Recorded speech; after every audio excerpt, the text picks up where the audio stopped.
Assalamualaikum warahmatullahi wabarakatuh. Wassalatu wassalamu ala Rasulillah sayyidina wa maulana Muhammad sallallahu alaihi wasallam wa ala alihi washabihi ajmain. Amma ba'du. Baik teman-teman, dimanapun teman-teman berada, yang insya Allah yang dimuliakan oleh Allah Subhanahu wa taala, sesuai dengan harapan dan doa saya kepada Allah Subhanahu wa taala, berharap kalian semua semoga setiap harinya itu semakin tambah semangat, tambah fresh, tambah bangkit, tambah pulih, dan sampai benar sembuh total. Amin ya Allah ya rabbal alamin.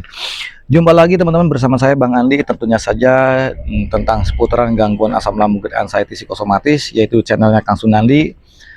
Di sini Kang Sunandi akan memberikan motivasi dan edukasi. Sekali lagi teman-teman, saya berbicara tentang seputaran gangguan asam lambung dan anxiety psikosomatis disorder. Sekali lagi, saya ini bukan ahli medis, bukan ahli obat, apalagi dokter, bukan teman-teman.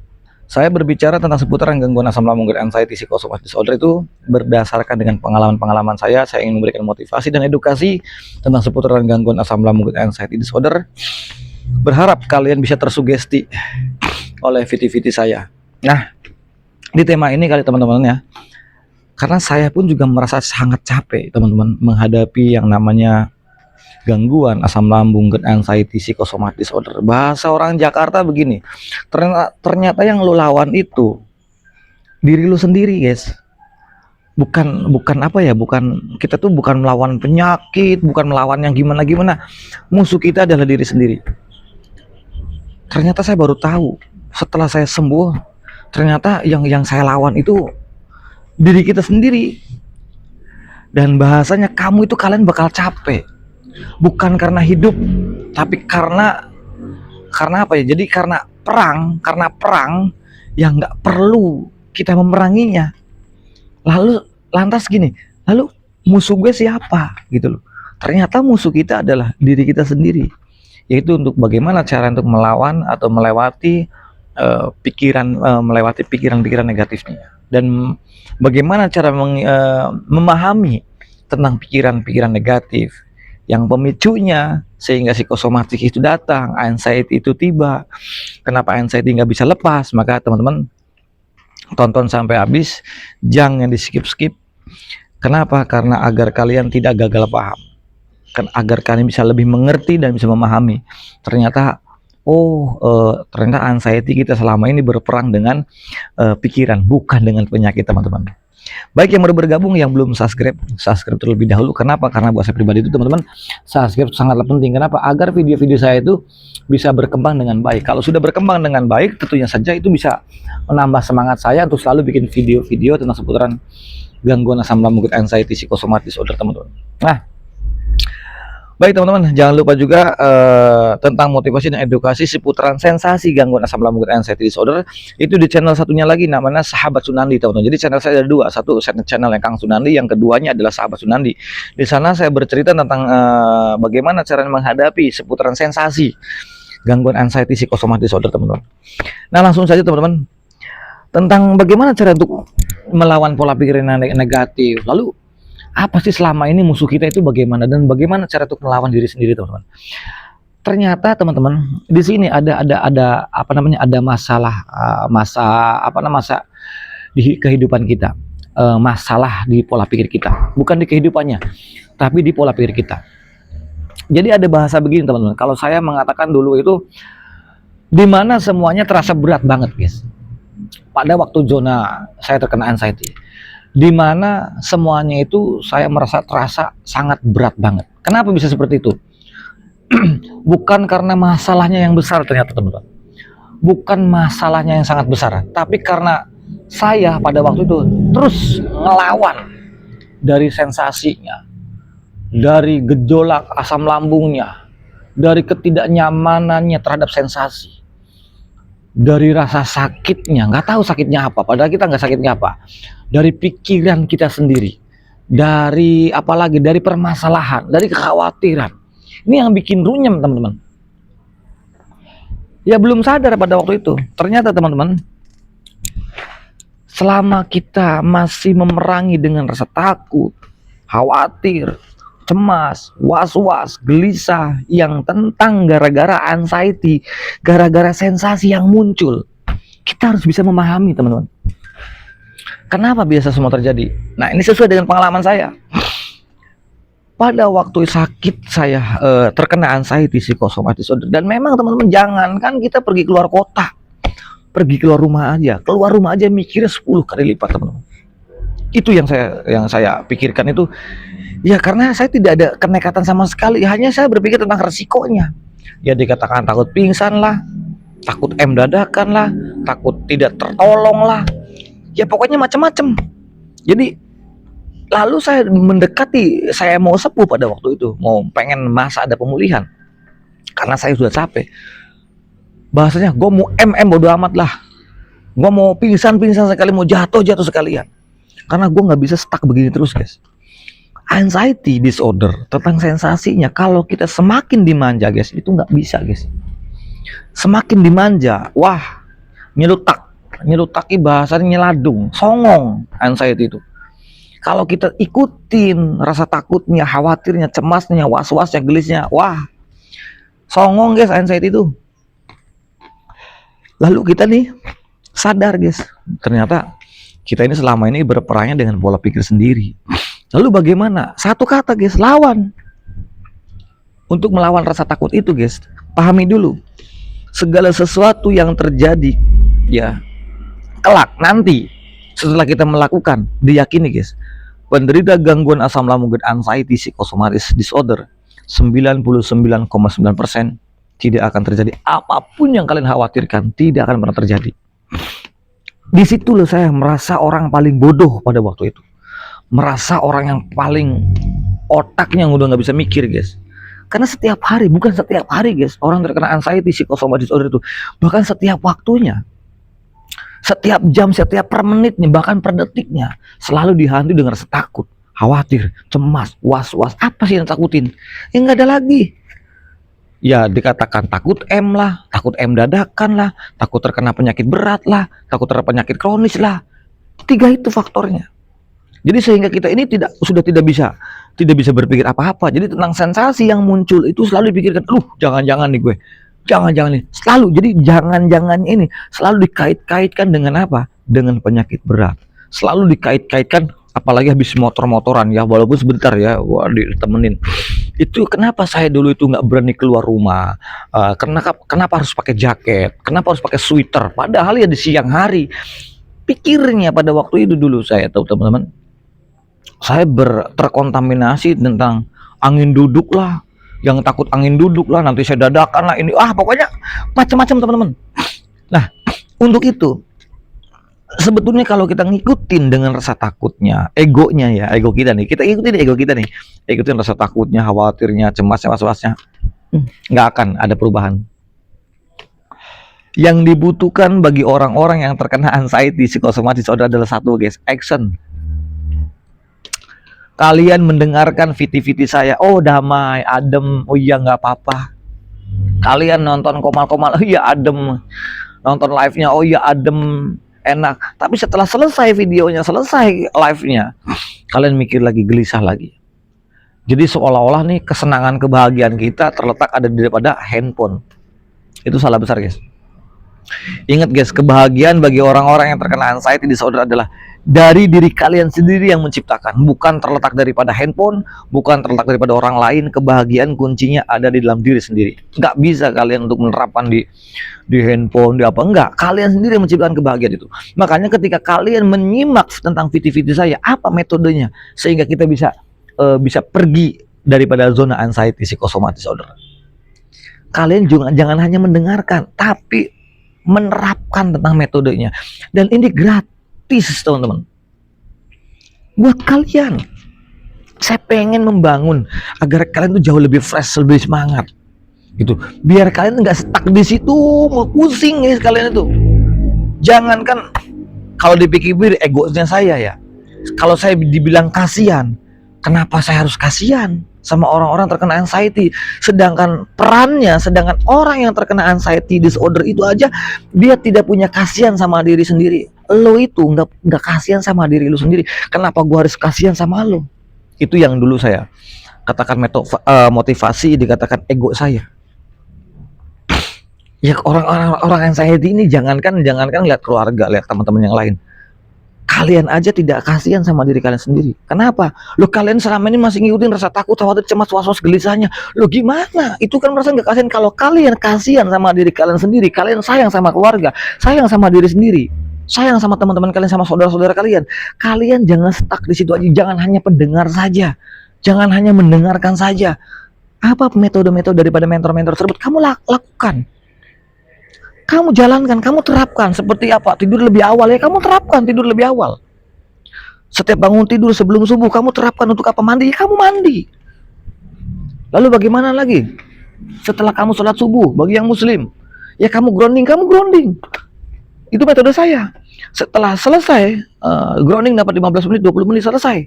Mau sarapan dulu, bodoh, terserah. Sarapan aja dulu, nggak apa-apa. Setelah sarapan, kamu tunggu sampai jam 7 atau setengah 7, lihat matahari terbit. Nah, itu di pagi hari, ya kamu salin. Kamu pakai sepatu, kamu dandan yang rapi, kamu olahraga jalan kaki, agak sedikit cepat. 7.000 sampai 10.000 langkah, kamu terapkan. Dan satu-satunya untuk bisa mengambil hormon serotonin, ataupun hormon kortisol, ataupun hormon bahagia.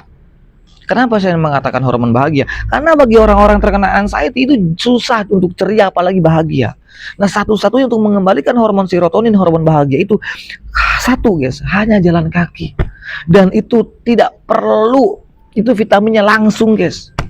Jalan kaki, nggak ngerti, guys. Saya juga ketika menerapkan jalan kaki, tiba-tiba hati saya senang aja, pikiran saya happy aja.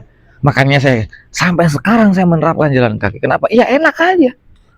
Nanti kalau udah agak sedikit normal, udah bagus jalan kakinya, ya lari-lari dikit kan nggak apa-apa. Itu dan standar, tapi sangat membantu bagi orang-orang terkena anxiety. Dan ketika saya memberikan statement yang seperti ini, tolong teman-teman terapkan, karena demi kesembuhan kalian, demi kenormalan kalian, gitu. Bukan kasihan, peduli saya ini. Karena betapa tidak nyamannya terhadap sensasi, guys. Kalian tidak bisa hanya mendengarkan saja. Kalian tidak bisa, ternyata baru tahu. Nah, inilah peran untuk melawan diri kita sendiri, guys. Peran untuk melawan diri kita sendiri. Karena orang anxiety ini bawaannya apa? Pengennya tiduran, pengennya rebahan, pengennya malas-malesan. Dibawa kerja dikit aja, dibawa aktivitas dikit aja, mudah ngos-ngosan, gampang capek, mudah lelah, gampang berdebar. Ini selalu stuck begini terus, guys. Jadi kalau kita ikutin, wah gue takut nih, dibawa nyapu aja berdebar, kelayangannya awet, dibawa jalan gimana? Guys, gue kasih tahu ya, walaupun guys kalian walaupun berdebar, walaupun lemes, walaupun ngos-ngosan, guys, tidak akan terjadi apa-apa. Pegang omongan saya. Kalian bawa mengemudi, bawa nyetir tuh tidak akan terjadi apa-apa. Adapun sensasi wajar, karena kalian awal-awal sering kali saya katakan orang yang terkena anxiety, psikosomatik disorder, guys, seperti kayak bayi baru lahir, guys. Jadi belajar lagi, adaptasi lagi, guys. Dengan lingkungan orang banyak, adaptasi lagi, jalan kaki, belajar lagi, mengenal dunia luar lagi, guys. Itu penting buat kalian. Belajar lagi, dan itu adaptasi, proses. Sedangkan kalian pengen instan, nggak bisa. Nggak bisa instan, nggak semudah membalikkan tangan, proses. Kenapa kita lama untuk sembuhnya? Yang pertama, kita melawan bukan dengan siapa-siapa musuhnya, diri kita sendiri, ego kan. Kita nggak tahu musuh kita siapa. Gue ngerti anxiety, tapi nggak timbul, hanya berasa, kan gila. Dulu saya mengatakan, aduh iya bener, ternyata ego kita, guys. Dan ini kalau kita ngikutin rasa takut ego kita, guys, ini kita nggak akan bisa bangkit, guys. Nggak akan bisa bangkit daripada zona anxiety disorder. Makanya untuk satu-satunya ini bangkit, satu kata, guys, kamu lawan. Jangan terpancing terhadap jangan terkontaminasi terhadap sensasi yang kalian rasakan. Karena kalian, guys, kalian itu berperangnya sekali lagi, guys, bukan dengan penyakit, tapi dengan pola pikir kalian. Makanya kita tanda tanya. Gua ngerasa sakit tapi musuh gua nggak ada. Makanya mudah stres. Stresnya mudah pusingnya, keliangannya, karena kita nggak tahu musuh kita siapa. Padahal kalau kita sadar, oh iya ternyata musuhnya di diri sendiri, guys, ego kita sendiri, gitu. Dari melawan rasa takut, khawatir, cemas, was-was, gelisah, malesnya ini guys. Ini kebiasaan orang anxiety, males sudah. Gitu. Nggak bisa kita ngikutin rasa takut, males itu nggak bisa. Sedangkan orang anxiety banyak rebahan, tiduran, makan, ngelamun, nonton handphone. Begitu aja loh. Makanya banyak guys. Makanya kalian tuh jangan sampai rusak ya kehidupan kalian cuma gara-gara anxiety. Jangan egois. Banyak kok orang-orang terkena anxiety, rumah tangganya rusak, tidak harmonis, hilang pekerjaan. Yang biasa nongkrong sama teman-teman, dulunya banyak sekarang jadi sedikit karena kita apa namanya teman-teman. Jadi kita menghindar dari mereka yang sehingga takut keramaian, takut lingkungan toksik dan sebagainya. Aduh, kita nggak bisa ngikutin rasa takut khawatir semasa itu guys. Kira-kira bahaya nggak? Nggak bahaya guys. Tidak berbahaya, anxiety tidak berbahaya. Cuman cukup menyiksa. Cukup menyiksa. Kok bisa begitu? Iya. Kenapa kok bisa seperti itu guys? Gimana nggak menyiksa? Karena ketidaknyamanannya ini guys, sehingga kita tidak berani untuk keluar rumah, tidak berani untuk bergaul, tidak berani untuk mencoba bereksperimen. Makanya saya bilang coba deh langkah pertama kamu harus nekat bereksperimen. Nekatnya orang terkena anxiety itu tidak berbahaya karena nekatnya nekat wajar, rasional.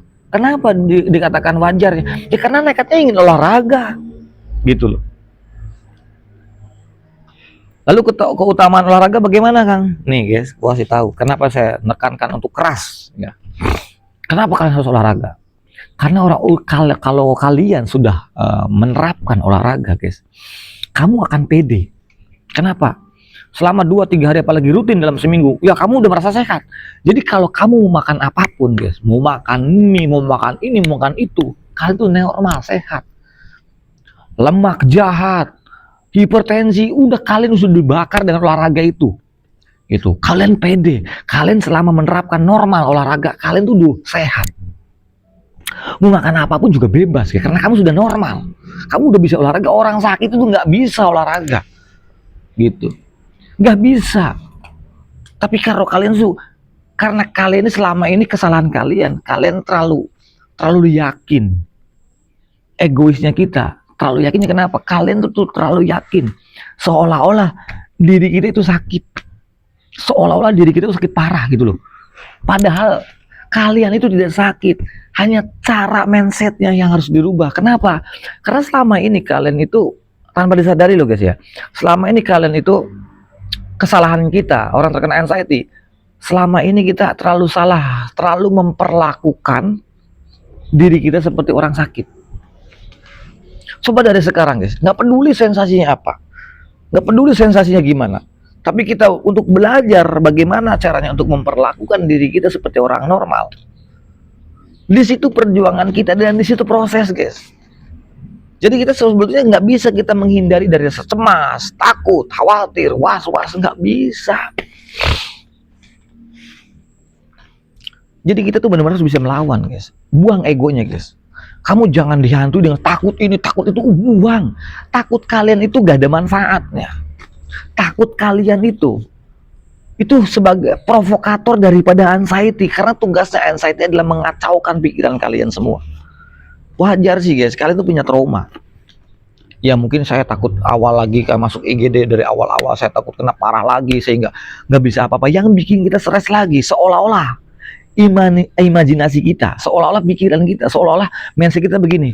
Aduh, jangan-jangan gue nggak bisa kayak dulu lagi dong, nggak bisa naik gunung lagi, nggak bisa bergaul, nggak bisa keluar kota lagi, seolah-olah gue nggak bisa normal lagi. Itu yang bikin apa ya, yang kita terkontaminasi terhadap hal-hal negatif seperti itu. Jadi seolah-olah nih kita ini nggak bisa normal lagi, begitu kan pikiran teman-teman? Enggak guys, semuanya orang terkena anxiety, semuanya itu ada masanya, ada fase-fasenya, dan kalian akan jauh lebih membaik guys bila mana kalian bisa menerapkan metode-metode yang sudah saya share di video-video sesudahnya. Begitu guys, bangkit guys, waras guys kalian itu. Jangan memelihara mental bocing, mental gadungan, mental kecing, mental pecundang, mental gaduh, mental kalengan. Lu selama kalian mempunyai mental gadungan, mental kalengan, mental bocing, itu kalian lu gak bisa. Sadari guys, karena dulu saya terkena anxiety disorder, saya juga Gak yakin, gak nyangka, masa sih saya terkena gangguan mental, masa sih saya terkena anxiety, masa sih anxiety ataupun mental bisa separah begini, bisa sensasinya begini, jadi seolah-olah kayak mau kayak mau pingsan, mau kojok, kayak gue nggak nyangka, dulu nggak nyangka. Bayangkan, saya bukan sebulan 2 bulan, bertahun-tahun saya juga nggak nyangka. Tapi setelah saya menjalankan, menerapkan metode itu, setelah saya pulih daripada zona anxiety, baru gue sadar, guys, ya ternyata anxiety disorder mental ini bisa sehebat itu sensasinya, bisa sewow itu, bisa sehoror itu, bisa seserem itu, bisa sengeri itu, gitu loh. Padahal semua yang kita khawatirkan itu dikatakan ya tidak berbahaya, dan it's okay, semuanya aman-aman saja. Hanya saja kita tidak nyaman. Tapi bagi orang yang baru-baru, apalagi yang dikatakan pertengahan di jalan ya, di tengah-tengah jalan mau mendekati masa pemulihan, kadang-kadang teman-teman ya, kita sudah menerapkan metodenya. Kalian jangan kaget teman-teman, ketika kalian sudah menerapkan metodenya, menjalankan mungkin sehari, 1 minggu udah nggak apa-apa, tiba-tiba sensasi muncul, entah itu keliengan, entah itu berdebar lagi, entah itu dada sakit, entah itu perut kayak gimana, kalian jangan kaget. Walaupun sensasi itu timbul, nanti hilang, timbul lagi, timbulnya sekarang itu untuk mengurangi, teman-teman. Nah, nanti kalau udah 3 hari ataupun seminggu kemudian timbul lagi, itu sudah berkurang lagi. Besoknya lagi, lusanya lagi, 3 hari sampai 5 hari timbul lagi, nanti berkurang lagi. Begitu. Terus nanti untuk kedepannya sekarang udah hilang 3 sampai 5 hari sampai seminggunya, terus timbul lagi, itu sudah berkurang sampai benar-benar tidak berasa, guys. Sampai benar-benar kita tuh baal. Nah, pertanyaannya paling teman-teman gini, Kang Sunandi waktu sembuh 2019 terus sampai sekarang, kira-kira pernah kambuh lagi nggak? Nggak. Saya katakan, ada sering keluar sensasi nggak? Nggak. Lupa gue terhadap sensasi. Setiap hari, kalau udah normal nggak masalah, guys. Kalian mau begadang, saya sampai sekarang begadang. Tidur kurang, aktivitas banyak, apalagi malam, pulang pagi, belum lagi paginya ada kesibukan, belum lagi siang sama sorenya, ketemu malam lagi, istirahatnya sedikit. Tapi bikaulin alhamdulillah, karena saya punya pengalaman, ini jadi nggak masalah. Saya tidak terkontaminasi terhadap ketakutan saya berlebih. Jangan dikira, nih Kang Sunandi sebentar gini, kata siapa? Banyak saksinya di sini. Gitu guys. Selama saya menjalankan melawan diri sama diri sendiri 5 tahun, guys, 5 tahun, 2014. Begitu normal, COVID lagi wah-wahnya itu kan, apalagi di COVID itu banyak orang yang dan sebagainya. Dan ini saya harus bangkit, guys. Bayangkan, saya harus bangkit. Gue nggak bisa stuck di sini aja. Gue nggak bisa begini terus. Gue harus bangkit ini. Gitu. Jadi kalian tuh yang pertama adalah kuncinya semangat, guys. Yang kedua, kalian nggak boleh mengikuti dengan rasa takut, khawatir, was, malas. Jangan diikutin. Karena tujuannya anxiety itu mengacaukan pikiran kita, sehingga kita lagi udah berani-berani, tiba-tiba nih setan ini, anxiety ini tiba-tiba datang, aduh nanti jangan-jangan nanti kalau kumat gimana. Nah ini nih tugasnya anxiety tuh, aturan kita tahu, guys. Coba berpikir rasional, guys. Selama ini kalian kan periksa kesana kesini, diperiksa, semuanya normal saja. Asam lambung, semua manusia baik anak kecil sampai orang dewasa tuh punya asam lambung, guys. Kalian tuh jangan, dan asam lambung tidak berbahaya sama sekali. Mau separah apa kalian punya asam lambung, tidak berbahaya. Gitu, tidak berbahaya. Coba guys, dari sini kalian harus belajar bagaimana cara untuk mengendalikan pola pikir negatifnya, mengurangi rasa takut, khawatir, cemas kamu yang berlebih. Gitu. Itu obatnya diri kamu sendiri. Kebahagiaan kamu sendiri yang menciptakan. Kebahagiaan kamu sendiri menciptakan, bukan terletak dari orang lain. Dan kalian pengen pergi daripada zona anxiety disorder, yaitu melawan diri kamu sendiri dengan egonya, dengan mengurangi rasa takut, khawatir, cemas kamu yang berlebih dengan cara beraktivitas. Dari hal yang kecil kalian beraktivitas, seperti membersihkan kendaraan sendiri, entah itu motor, entah itu mobil, entah itu beres-beres rumah, bikin kandang entah itu bersih-bersih rumah, ya. bersihin kompor, apa yang jelas kita nggak boleh diem. Karena orang anxiety harus ada beraktivitas, harus perbanyak yang namanya beraktivitas. Kenapa nggak boleh diem? Orang diem itu cerdas guys pikirannya, apalagi orang-orang anxiety itu cerdas semua guys. Orang yang terkena anxiety itu cerdas semua. Iya, wong kita ada kegiatan aja masih cepat mikir, ya. Apalagi di bawah diem, apalagi di bawah rebahan diem aja, udah pikiran kita kemana-mana, ngaco kita. Udah mikirin penyakit lah, mikirin penyakit kronis lah, mikirin lah, belum lagi gundah gulana, nanti ngelihat anak istri begini lah, ngelihat suami begini, gua masih muda, anak masih kecil, pikirin macam-macam. Jadi seolah-olah kita itu orang paling menderita, gitu kan orang anxiety. Seolah-olah gua nih orang paling menderita, seolah-olah gua nggak lama lagi nih, seolah-olah gua terkena penyakit berat. Alah, bullshit, itu egois. Itu pikiran kita guys, dan pikiran yang seperti itu bohong, 1000% bohong, tidak akan terjadi guys. Itu kan hanya perkiraan, sedangkan kalian itu normal. Sudah guys, stop ya untuk memperlakukan diri kalian seperti orang sakit. Sekarang kalian harus bangkit, belajar untuk memperlakukan diri kalian seperti orang normal. Ya kalau kita tidak dari sekarang stucknya, kalau kita tidak dari sekarang untuk bangkitnya, mau kapan lagi? Mau nunggu tua dulu baru sadar? Nggak bisa begitu guys, nggak bisa. Dari sekarang guys, mau separah apapun kalian, yang sudah 15 tahun, yang udah 10 tahun, bang, yang udah 7 tahun, apalagi yang baru-baru, guys, jangan nunggu kelamaan, bangkit dari sekarang. Karena saya pun kalau tidak bisa menerapkan pada waktu itu, wah, nggak tahu deh, mungkin kayaknya sama dengan kalian, masih stuck di situ aja. Makanya kami yang sudah berhasil goal lulus tanpa ada gejala-gejala lagi, maka terapkan metode dari saya, dan ini sangat membantu buat kalian semua. Iya, karena kalian tuh ikhtiar itu udah kemana-mana guys. Kalian saya yakin bukan satu rumah sakit, bukan satu dokter, bukan satu, banyak kalian yang sudah terapkan. Bahkan mungkin di teman-teman kalian sudah habis segala-galanya, sebagian sudah habis, sudah tekor, udah. Ya saya pun begitu. Jangan nunggu uang sudah habis dulu baru sadar guys. Ya, jangan nunggu uang sudah habis dulu baru sadar. Oh iya, jangan dari sekarang, mumpung kalian masih punya uang, keluarga masih komplit. Ayo dari sekarang kalian harus bangkit. Ya teman-teman, semangat terus. Ternyata sadari guys, musuh kita bukan siapa-siapa, musuh kita adalah diri sendiri. Itu saja yang bisa saya sampaikan guys teman-teman.